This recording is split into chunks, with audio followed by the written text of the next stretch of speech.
สอย่าบอกนะวัสดีครับพี่มาผมขายไปแล้วอ่ะไข่ลาวนะครับวันนี้ผมก็จะมาเอาพี่ไปไหนอ่ะไม่รู้ว่ะทำฟาร์มเฮ้ยอยู่ในสายนี่แหละแต่มันติดมันฟาร์มเอาไอ้ฟิล์มไม้เอาจะนะครับผปิดเตียงได้มไงวันนี้ผมก็เอาเพื่อนๆมาเออีกอ2-3 คนนะครับอาจจะวุ่นวายนิดนึงนะครับผมเขียนได้แล้ววันนี้เพื่อนผมก็เออยากอเล่นไมน์คราฟนะครับจริงๆมันก็ชวนผมมาเล่นแหละผมก็เล่นไม่เป็นนะครับผมก็เล่นตามที่เพิ่งเล่นนะครับหลังจากอีพีที่แล้วเนี่ยเราได้ทำสะพานตรงนี้ไปนะครับเนี่ย อีพีนี้ก็จะมาทำฟาร์มนี่ไงกูเจอไอ้ข้าวฟิล์มแล้วนะครับผมเราก็อุ้ยซอมบี้จะมาทำฟาร์มข้าวเอ้าใครเผาเฮียไปเนี่ยครับอ่าซึ่งฟาร์มข้าวเนี่ยผแต่รู้มกะไว้ทำใหญ่ๆซอมบี้เลยนะครับเพื่อมันจะได้แบบไม่ใช่ซอมบี้เอ่อหมูเรียกหมูว่าไงอะเอ้ามันจะได้ดูกดได้ดิอลังการนะครับซึ่งผมก็เลยไม่ครับเป็นครั้งที่ตอนนี้อยู่2 คน2นะครับผมนี่ก็ไม่เพื่อนเลยผมอีกคนหนึ่งนะครับเออเป็นตัวเอ้าผู้หญิงเฉทำไมตัวผู้หญิงยวะโหตัวผู้หญิงตายเป็นแล้ตัวผู้หวญิงเฉตายแล้วยตัวผู้หญิงไม่เป็นไรครับ อันนี้คือหมู่บ้านอะไรอ่ะเอ่อเราก็มาทำฟาร์มครับเริ่มทำใน EP นี้ครับทำฟาร์มกันเลอ้าวยจะมาทำที่ปลูกข้าวกันตรงนี้เลยแล้วกันเนี่ยตรงนี้แหละขึ้นเสาโครงสร้างขึ้นตรงนี้เลย1 2 3 4 5 6 7 8 9 10 11 12 13 14 15มึงสร้างสูงจังวะ5 6 74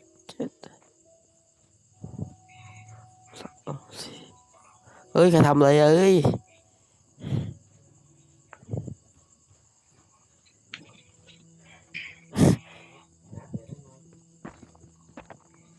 เฮ้ย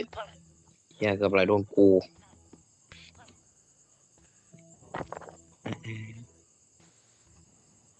เอ๊ะเอ๊ะวางไม่ถึงว่าเอาว่าทำไปเรื่อยๆ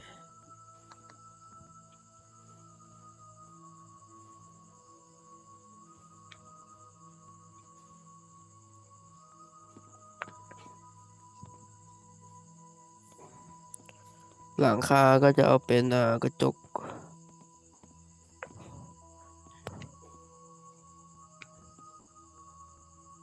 เอ๊ะมันมีอีกหมู่บ้านหนึ่งนะอยู่ไม่ไกลมากอ่ะโอ้โอ้ยยาวหนเดี๋ยวไปไอ้มันชาวบ้านยาวลงหนไว้ไอ้เสื้อสีน้ำเงินอ่ะอะไรวะเนี่ยสร้างอะไรสร้างกำแพงไททัน ฟาร์ม ทางที่ทำไร่ทำนาทำปลูกบ้านอืม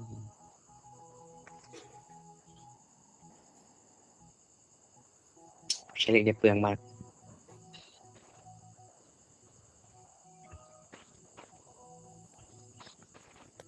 1 2 3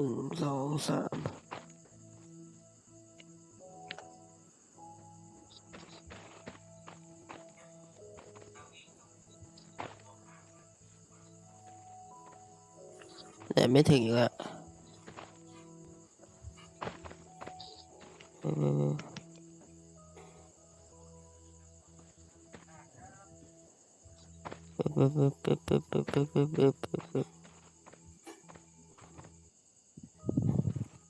อีกไอทีหน่อยจะมาว่าเนี่ยช้าจริงเลยเนี่ยต้องมานั่งสร้างลงข้าวรอมันอีกทำใหญ่ๆลงข้าว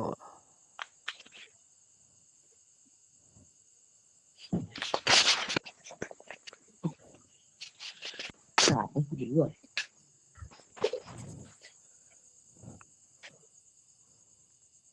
ทำใหญ่ๆเลย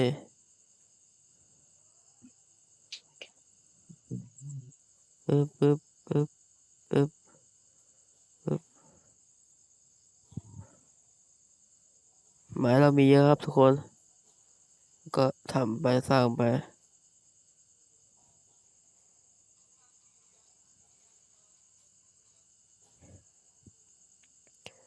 ครับนี่เราก็สร้างไปเรื่อยๆ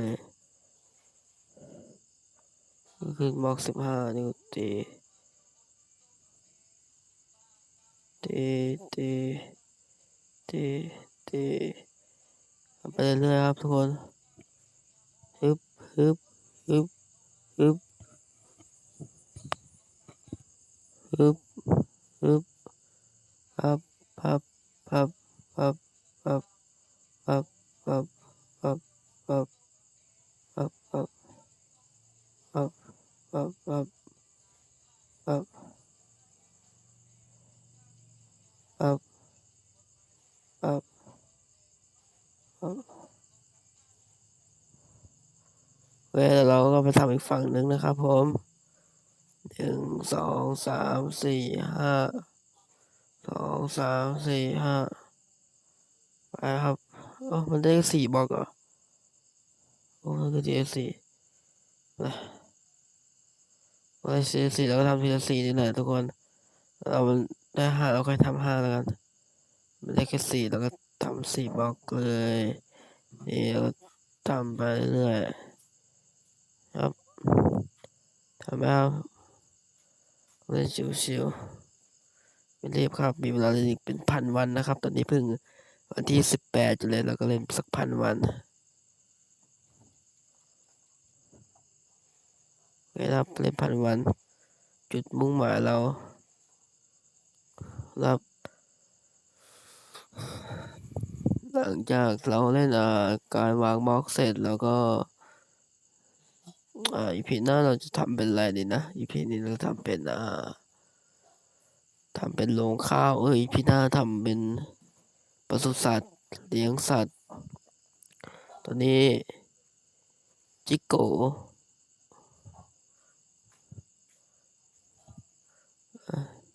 ไม่ใช่จิโกดิ18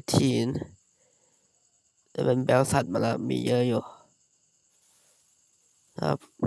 มีไก่ตรงนู้นตรงบ้านมันก็มีสัตว์ประมาณสัก2 3มีแพะวัวอย่างละ3ได้นะครับผม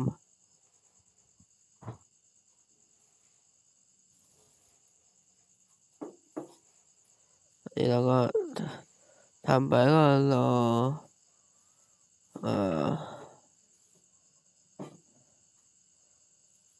ทำไปเรื่อยๆครับระหว่างนี้ถ้าฟังเสียงจิ้งหรีด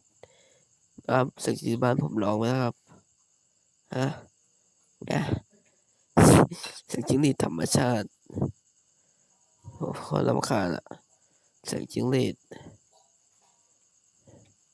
เฮ้ยอย่าบอกนะฝนลินเนี่ยผมเล่นนอกบ้านนี่ฝนน่าจะลิน1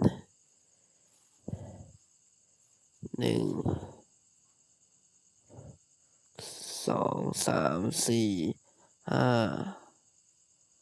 5ไม่ได้ออกอีกนี่แล้วก็ปึ๊บปึ๊บปึ๊บนี่ทำไปเรื่อยเออสร้างไปครับสร้างไปปั๊บปึ๊บปั๊บปึ๊บปั๊บปึ๊บปั๊บปึ๊บปั๊บปึ๊บปั๊บปึ๊บปั๊บเอาปึ๊บปั๊บปึ๊บปั๊บต่อไปจนกว่าจะสุดทางไม่แค่ไหนก็ต่อไปสุดแค่นั้นแหละดินตรงนี้นะครับผมก็ขุดมาจากภูเขาฟากทางนู้นตรงนู้นน้ำนู่น นู่นทางนู้นครับผมก็มากบให้ดีมันเสมอกันนะครับผมเดี๋ยวเราทำปศุสัตว์ทางไหนดีอะเอาเฮ้ยเอาไปกดทิ้งเฉยอะไรเนี่ยโอ้เวลาเรากดทิ้งไปเราก็กดเก็บได้เหมือนเดิม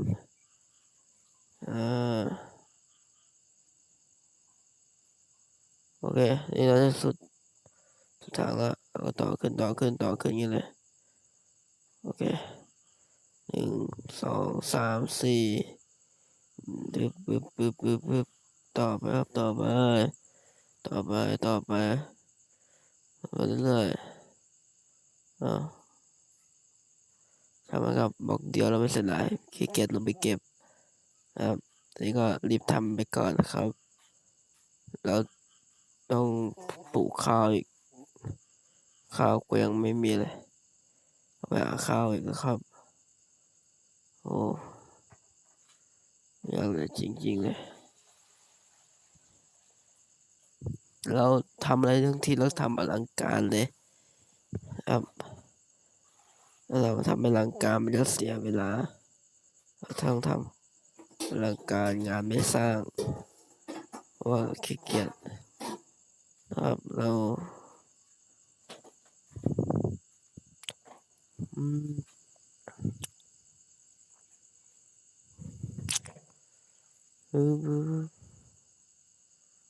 ใช้ไม้ค่อนข้างที่จะเยอะนะเอาเป็นเล่นทำเป็นเล่นไป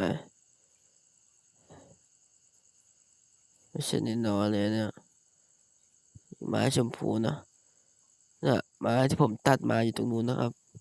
ซึ่งไม้ชมพูจริงๆแล้วมันจะอยู่บนเขาตรงนู้นประมาณ10 กว่าต้นอ่ะบนเขาตัดมาก็เก็บต้นมันมาข้างล่างก็มาเพาะพันธุ์อีก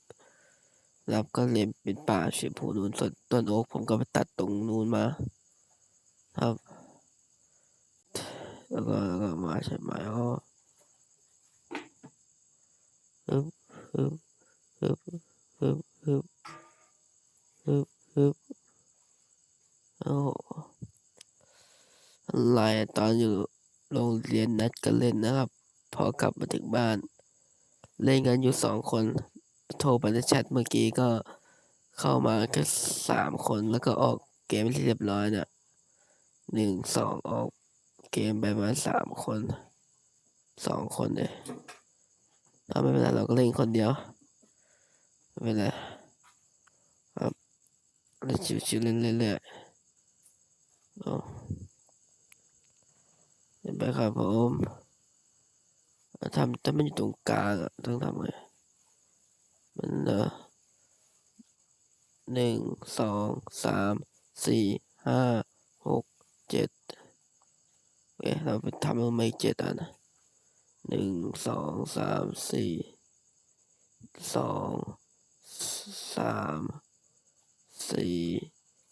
5 6 7 8 9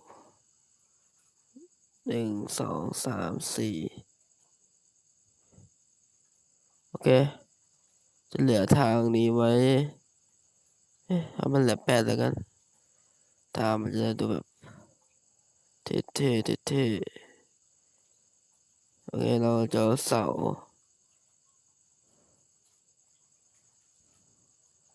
7อะไรเหมือนเดิม7เหมือนเดิมก็7เหมือนเดิมเราจะเสาขึ้นมาอย่างเงี้ยปึ๊บทางนี้เราก็จะขุดนี่ปึ๊บเอาเสาขึ้นมาอย่างเงี้ยเนี่ยแล้วเราก็คาบประตูปิดไปโอเคแล้วเราทำฝั่งนี้ก่อนฝั่งนั้นค่อยทำไม่ยากครับผมแล้วมาตรงนี้วางไปไม้หมดจะกดแปะรูปเฉยมันมีวิธีคาบไวกว่านี้ไหมอยากคาบไวกว่านี้มันก็คาบช้าเนี่ยกดทีละอัน2 อัน 3 อันเนี่ยโอ้โห น่าเบื่อจริงๆก็กดอย่างเงี้ยเนี่ยกดทีละอัน2 อัน3 อันโคตรจะช้าโคตรจะช้า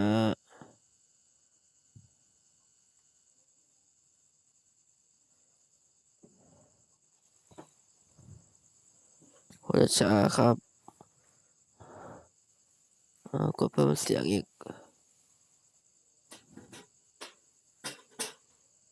ปึ๊บปึ๊บปึ๊บปึ๊บปึ๊บปึ๊บปึ๊บปึ๊บปึ๊บปึ๊บปึ๊บปึ๊บปึ๊บเอาเลยขุดออก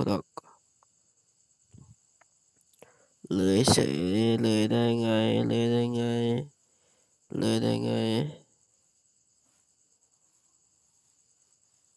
ปึ๊บปึ๊บปึ๊บปึ๊บปึ๊บเสร็จที่เรียบร้อยโหลดไปป๊อปอย่างเซียนเหมือนเรียนมาคำนานๆปึ๊บปึ๊บปึ๊บปึ๊บโดดอย่างเซียนเหมือนเรียนมา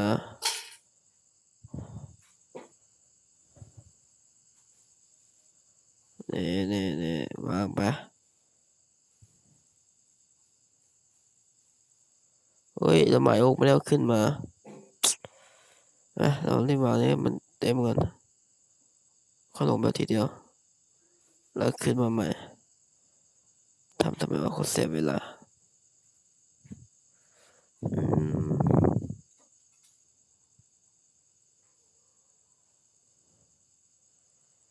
แล้วมันจะรับแสงแดดแบบสวยๆตอนสว่างก็สว่างจ้าครับเราก็จะวิ่งข้างล่างไว้สักประมาณ1 2 3 4 5 6แล้วกัน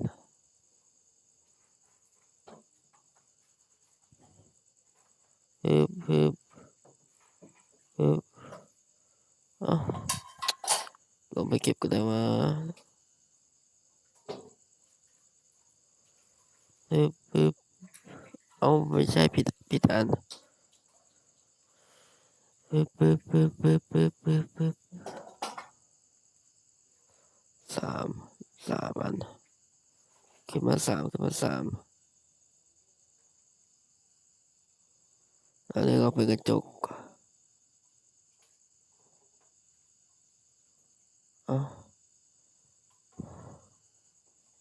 ฮึบนี่ก็เป็นกระจก2 3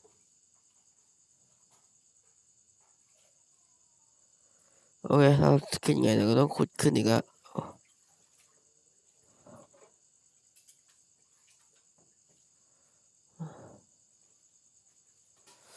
ทำไมไม่เอากระจกขึ้นมาวะโอ้เราลองแบวข้าวนะครับผมเราลองใส่ระยะ2อันนึงนะนี้เราต้องมาจัดระเบียบก่อนเราใส่เป็นสองสองสองสอง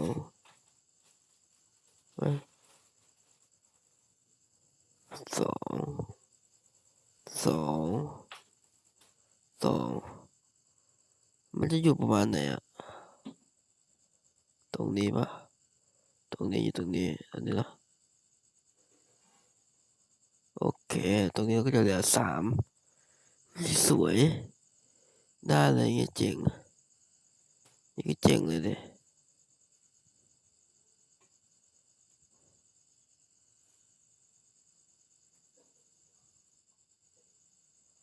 เราก็จะวางแบบนี้ไปก่อน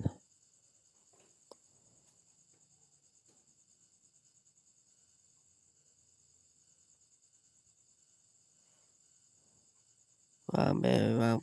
ไปตกขึ้นใหม่นะรีบวางรีบวางรีบวาง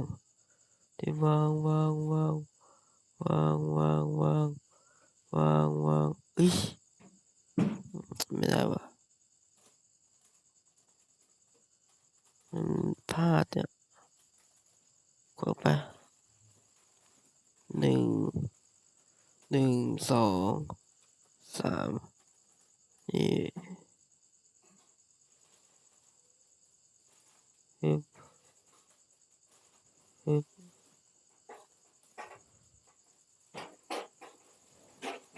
วางวางวาง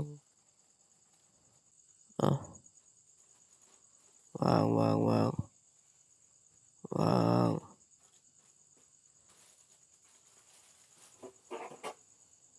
วางไหมครับทุกคนปึ๊บปึ๊บปึ๊บปึ๊บปึ๊บปึ๊บปึ๊บปึ๊บนี่มันจะออกมาโคตรสวย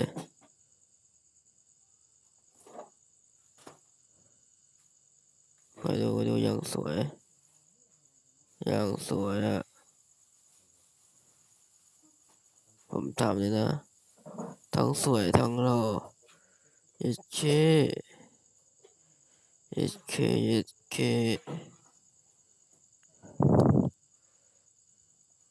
เอปึ๊บปึ๊บปึ๊บปึ๊บปึ๊บปึ๊บปึ๊บเกียบตกปึ๊บปึ๊บปึ๊บปึ๊บปึ๊บปึ๊บปึ๊บปึ๊บปึ๊บปึ๊บปึ๊บปึ๊บสามเฮ้ยเก็บตกเก็บตกเก็บตกเก็บตกเก็บตก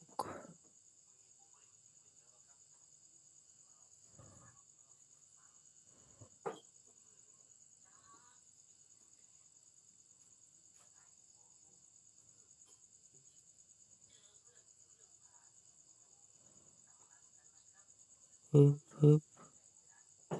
ปึ๊บ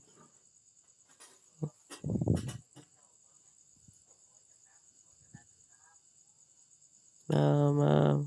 เอ้ยโอ้ตกเลยตกมือเมาไม้เพิ่มดีกว่ากลัวไม้มันจะไม่พอโอ้ตายแล้วตกงี้มาเลยไม้ยังพูดแล้วจะไม่ได้ใช้แหละนี่นะครับคือทรายที่เห็นอยู่ในกล่องเยอะๆนะครับนี่ผมมาขุดตรงนี้นะครับผมขุดตัวแถบนี้ไปแทบจะหมดเลยนะครับเนี่ยแล้วผมก็เอาไปไว้ในกล่องกับเพื่อนนะครับผมขุดกันประมาณ2 คนนะครับผมแล้วก็ขุดเยอะมากนะครับแล้วเดี๋ยวไว้ชุดหนึ่งเผื่อมันไม่พอ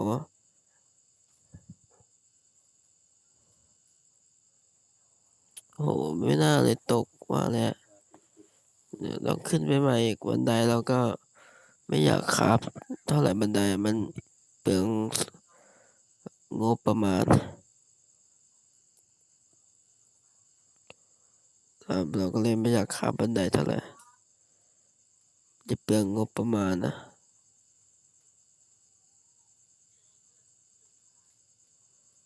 เฮ้ยมันจะทำผิดอันเนี่ยมันต้องเว้น3 อันดิใช่ไหมแล้วมันอยู่3 อันน่ะเดี๋ยวเรามาขึ้นอันเนี่ยจริงด้วยครับผมทำผิดจริงด้วย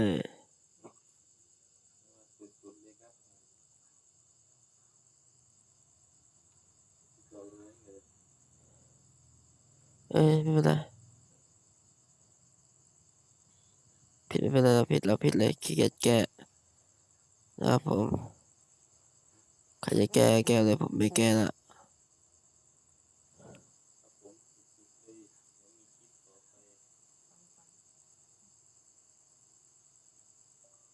โอเคเราไปถึงแล้วก็ต่อไปขุดไปแล้วกัน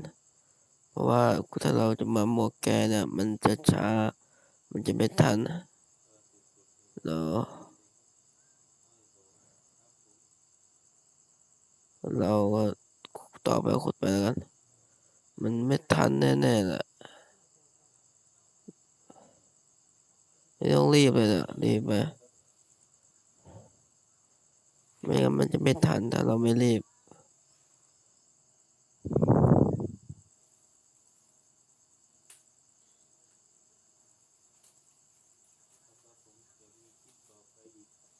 ปึ๊บปึ๊บปึ๊บปึ๊บปึ๊บ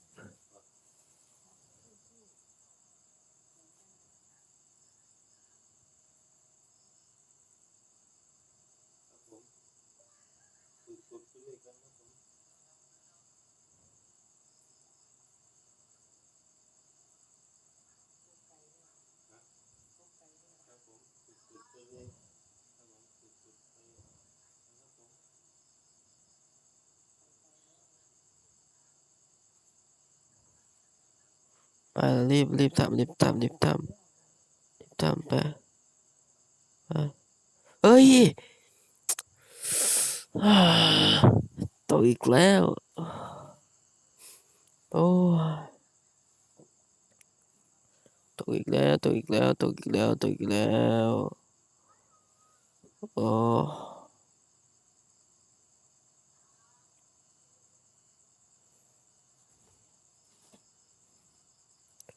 ตกอีกแล้ว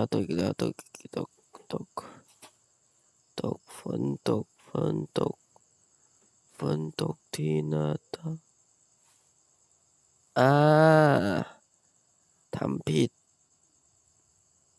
ลืมต่อขึ้นมาอีกอันหนึ่ง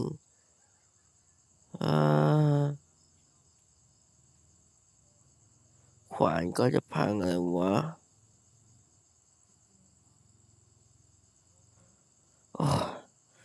ไหนลงมาแล้วเก็บไม้เลยแล้วกันอุ้ยไม่เป็นไรแต่พอรีบทำมันก็ตกแล้วมันก็ต่อผิดด้วยนะไปคาบขวานก่อนขวานก็ไม่น่าพอจะพังแล้วนะ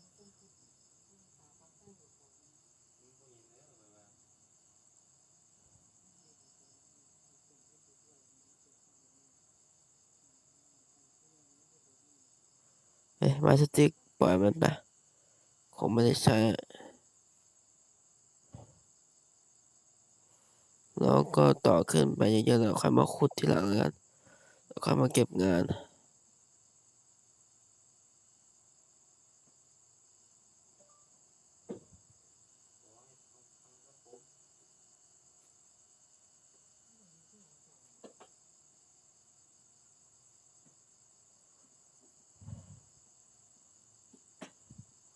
ขยับมาก่อนไม่อยากตกแล้วค่อยทำไป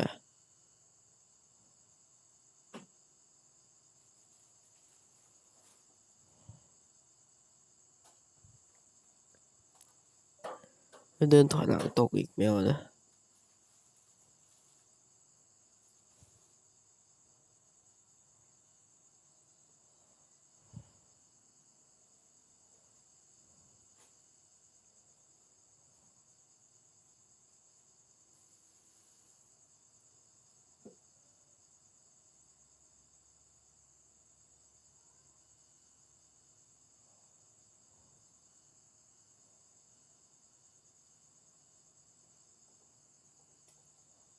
นี่เอา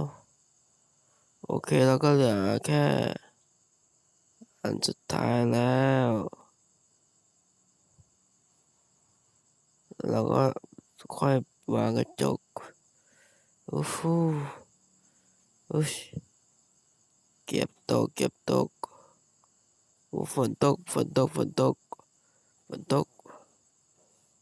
โอ้ยฝนตกโอ้ย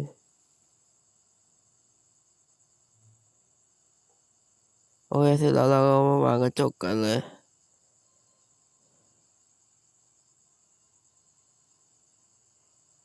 ผมก็จะวางอย่างนี้นะแต่มันจะออกมาอย่างสวยงามครับผมปึ๊บปึ๊บปึ๊บปึ๊บนี่มันจะมีการวางผิดที่ผมยอมไม่ใช่นะผมกดตกก็มันจะตก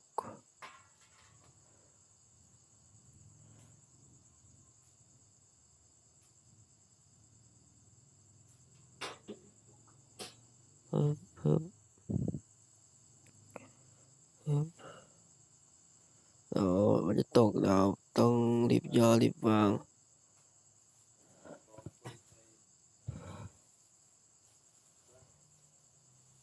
แล้วข้างบนนี้ผมค่อยวางสแลบนะผมค่อยขับสแลบสีชมพูเพราะว่าการมอนเตอร์เกิดไม่อยากเอาท็อตมาวางข้างบนมันจะไม่สวยนะครับผมก็เดี๋ยวเอาท็อตมาไม่ใช่ท็อตดิสแลบแต่สแลบมาวาง แล้วมอนเตอร์มันจะเกิด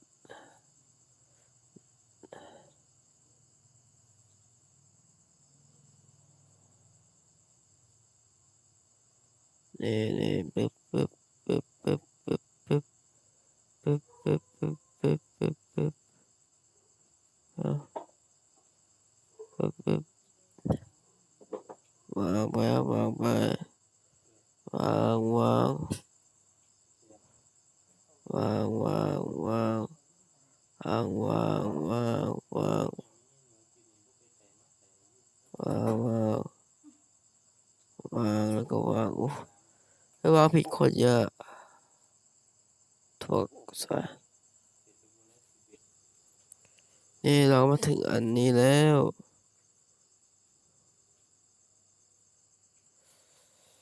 อันนี้มันดูแปลกๆไงไม่รู้แฮะ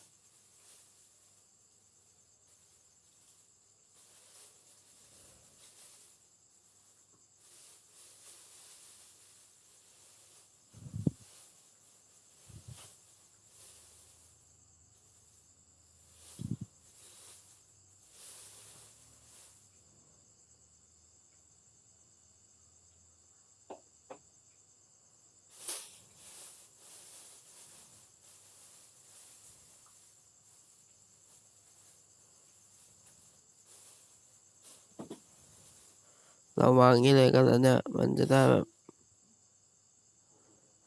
เร็วนะแล้วอีกฝั่งหนึ่งค่อยไปอยู่ทางนู้นแล้วก็วาง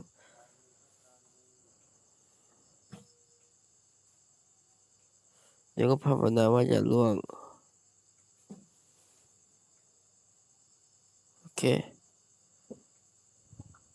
อีกฝั่งนี้ก็วางสองสองสองสองสองสอง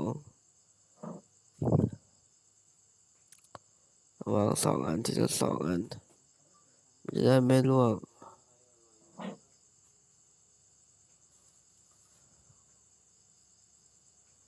เนี่ยโคตรสวยทำไมบอกข้างในนะตอนเช้าเห็นพระอาทิตย์ตอนกลางคืนเห็นพระจันทร์เนี่ย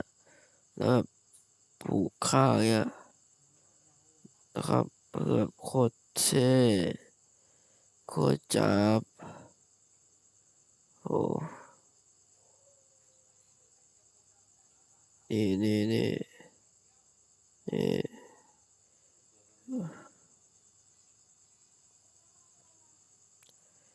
เอาสลับมาแล้วค่อยลงไปทำข้างล่างเนี่ยผิดอีกแล้วแป๊บมันก็ผิดแป๊บก็ผิดแป๊บก็ผิดโอ้ตายโอ้โอ้โอ้ว้าวโอ้ว้าวโอ้ว้าวตึบปึ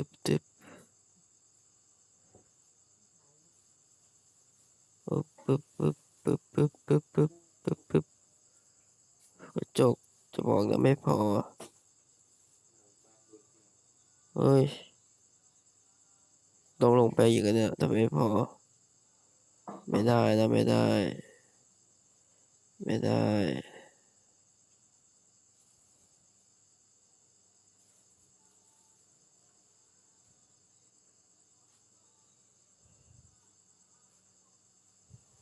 เอ๊ะปึ๊บน่าจะพอเฮ้ยเก็บตก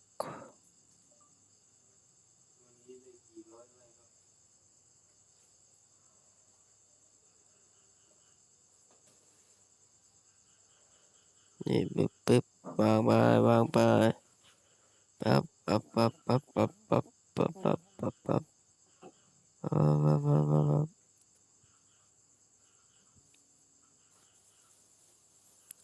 จึ๊บจึ๊บจึ๊บจึ๊บจึ๊บ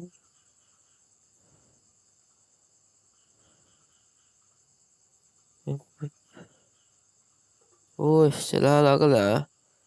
ครับสแลบมาวางโอ้เดี๋ยวขอตัดไปตอนที่ครับสแลบเสร็จเลยนะครับผมแล้วมันจะช้านะไปขอตัดไปเลย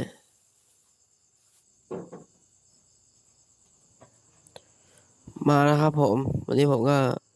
ปีนขึ้นมาจากข้างบนตรงนู้นนะครับโดน เดี๋ยวผมนี่ตรงนี้เนี่ยเราก็มาข้างบนนะครับเราก็จะมาทำการวางสแลบกันเลยครับผมวางไปปิดไปหมดอย่าให้เหลืออย่าให้หกครับเพื่อการมอนเตอร์ขึ้นมานะครับผมนี่ผมว่าข้ามมาเยอะเลยนะผมเอาขึ้นมาหมดเลยเนี่ยขึ้นมาอย่างเยอะไปดูดิแล้วก็วางไปใช่แล้วครับกลัวไม่พอถ้าไม่พอแล้วก็กล่องคราบตัวคราบแล้วก็มาวางข้างบนนี่แหละขี้เกียจลงไปข้างล่างมันสูงครับโอ้ย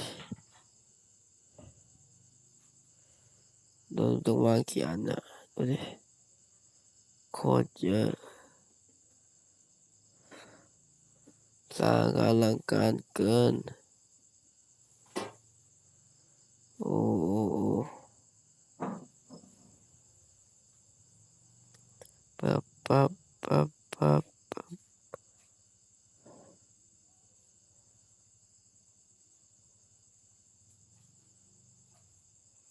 อ๋อ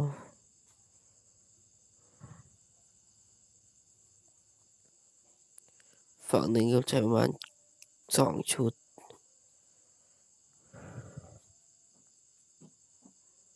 น่าจะพออยู่กับการใช้2 ชุด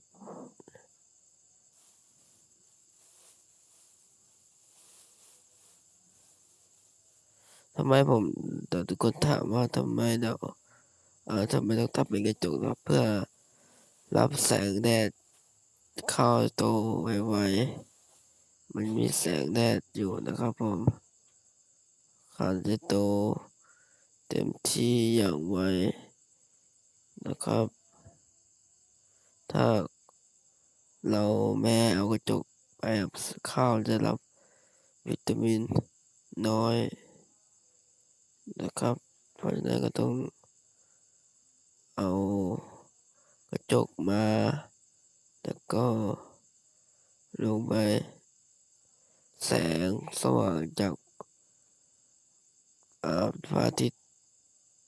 อยู่ไหนเนี่ยโอ้ฝนตกมองไม่เห็นพระอาทิตย์เลยเอาเป็นว่ามีพระอาทิตย์แล้วกันนะครับนี่เราก็วางอย่างนี้เลยไม่ได้ตรงนี้ตรงนี้เราต้องปฏิบัติน้อมไปหน่อยนี่เราจะใช้เป็นแบบนี้ไงล่ะเราเริ่มทำแบบนี้เลยแล้วกันแบบนี้ต้องใช้2 อัน3มีฝั่งนี้ก็ใช้อันนี้1ปึ๊บ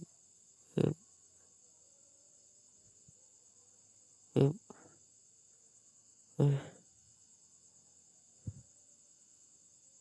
เอ้ยไม่ใช่ผิดอันเรามาแบบนี้ปึ๊บปึ๊บปึ๊บอย่างนี้ปึ๊บแล้วก็มาแบบนี้ปั๊บอันนี้ก็วางอย่างนี้เลยปึ๊บเดี๋ยวตกเอาเดินไปแบบดูไปด้วยดีกว่าถ้ามันจะตกเดี๋ยวมันจะตกลงที่หน้าต่างไม่ใช่คนละเพลง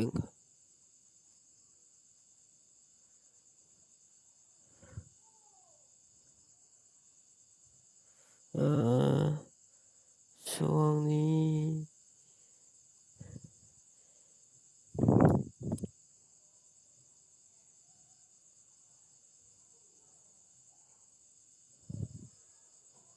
นี่ปึ๊บอะไรตีหน้าไม้โอขึ้นมาทำไมเอาไม้โอขึ้นมาที่จบเลยนะเฮ้ยโอ้โอ้โอ้เก็บตกโอ้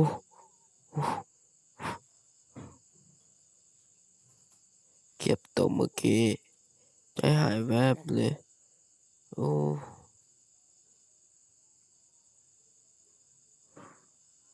้ เอาไม่ใช่ดิตรงนี้ต้องวางนี่ก่อน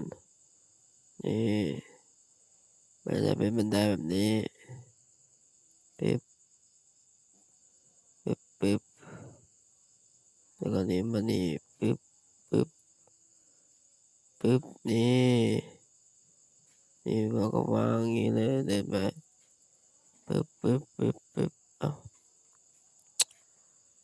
ไม่พออีกปึ๊บปึ๊บปึ๊บปึ๊บปึ๊บปึ๊บปึ๊บปึ๊บนี่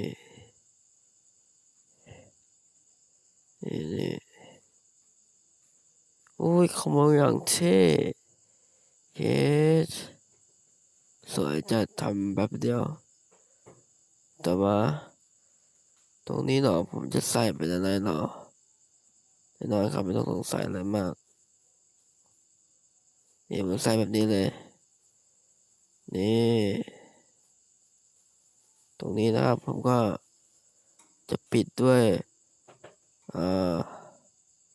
ไม้ยูเรเซียมนี่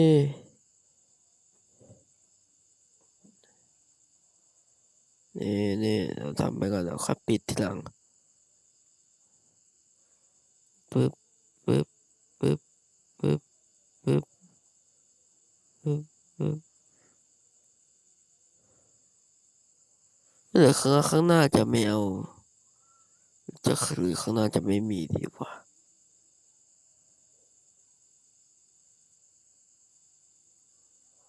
ข้างหน้ามันมีเหมือนแบบเป็นบ้านอย่างเงี้ยไม่รู้เลยเราแบบแค่ข้างๆดีกว่าเนาะเราแต่ข้างๆดีกว่าข้างหน้านี่ก็ปล่อยมันเป็นไปข้างๆนี่ก็ปล่อยมันเลยไม่ใช่ข้างๆข้างหน้าแล้วก็ใส่กระจกเอา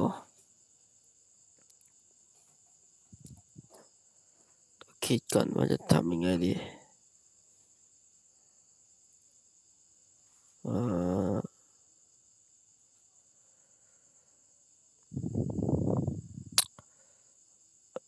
อย่างนี้แล้วกัน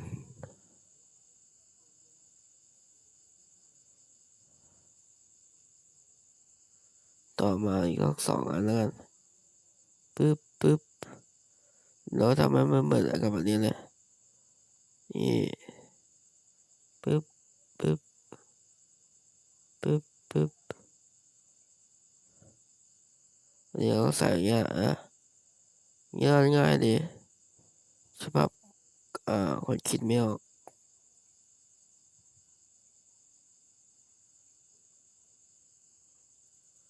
นี่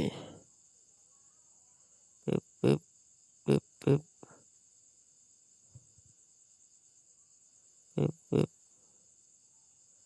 ปึ๊บปึ๊บอ๋อ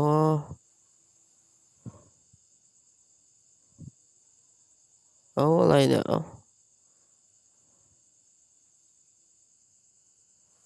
โอเคมาฟังทางนี้ล่ะต้องไปทำจากข้างล่างมากว่ะกลัวตก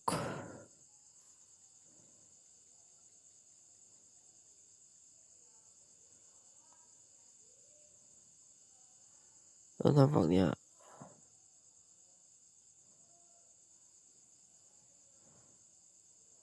ฝั่งนู้นทำไงวะลืมแล้ว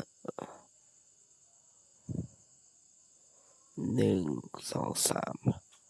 เลยทำออกมา3 อันน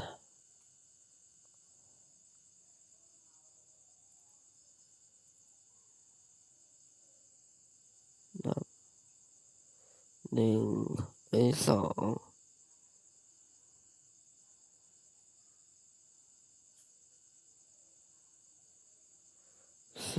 ปึ๊บปึ๊บปึ๊บปึ๊บปึ๊บ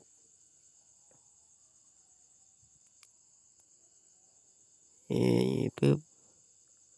ปึ๊บนี่ทำเหมือนเป็นรางน้ำนะครับนี่ปึ๊บปึ๊บนี่ปึ๊บปึ๊บนี่ ก็สวยส่วนนี้ข้างๆแล้วก็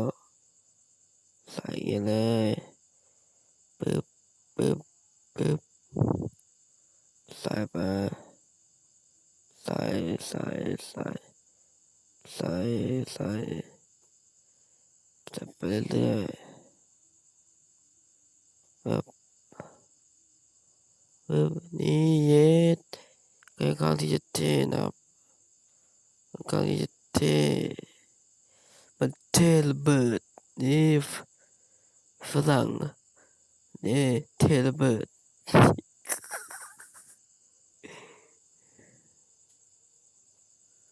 มันเท่ระเบิดครับผม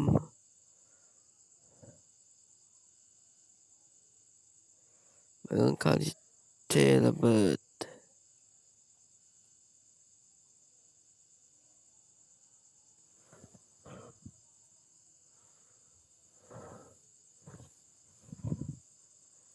ส่วนตรงนี้เหรอ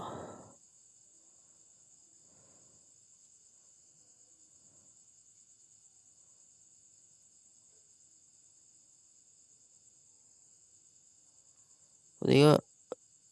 เป็นอย่างนี้แหละแล้วก็ใส่ไม้เอาไม่เดี๋ยวตรงนี้ขอไปคิดดีกว่าเดี๋ยวผมไปทำนอกรอบแล้วกันตรงเนี้ยเพราะว่ามันต้องคิดว่าจะทำยังไงให้มันสวยแล้วกันตรงนี้นั่นน่ะตรงที่ผมชี้น่ะส่วนตรงหลังคาผมจะทำใน EP นี้มันเสร็จเลยส่วนข้างในนะครับ ก็ผมจะทำใน EP หน้านะครับผมเพราะ EP นี้แค่สร้างก็มาเก็บแต่ชั่วโมงหรือชั่วโมงเลยก็ได้แหละผมสร้างเนี่ยแบบก็สร้างนี่แล้วเพิ่งเล่น Minecraft ก็ใช้เวลาสร้างนิดพอสมควรไม่พอสมควรหรอกคนนานตรงนี้ผมก็ไปสร้างนอกรอบนะครับเนี่ยตรงไม้นะเราคิดว่าทำไงถึงจะสวย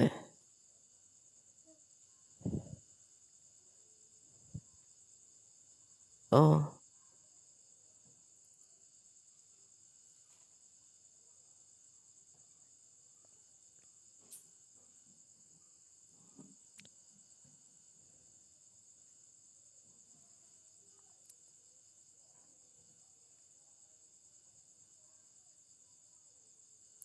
ถ้ามันทำไม่สวยเราก็จะไม่ทำนะครับ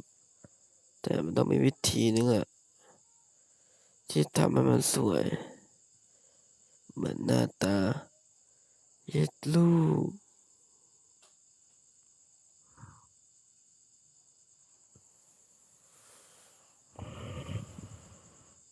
เย็ดลูกสวยเหมือนหน้าตาต้องรอดีกว่าผู้ชายนะต้องรอเอ๊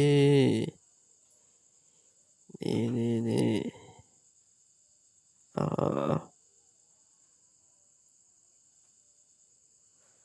นี่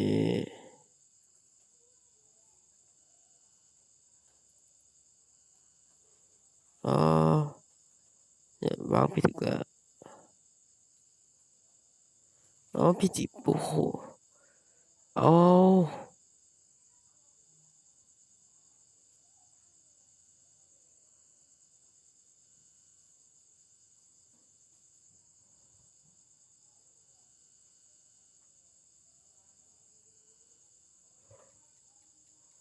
โอเคครับ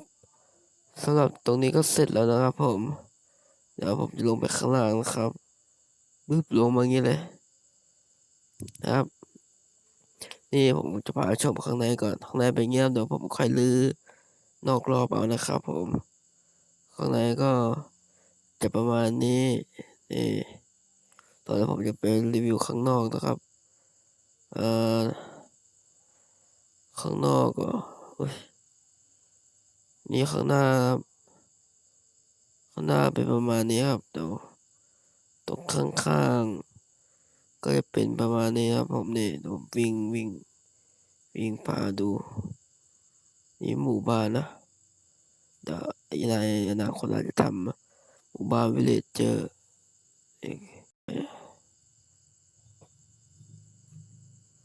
นี่นะครับโอเคครับสำหรับเอ่อ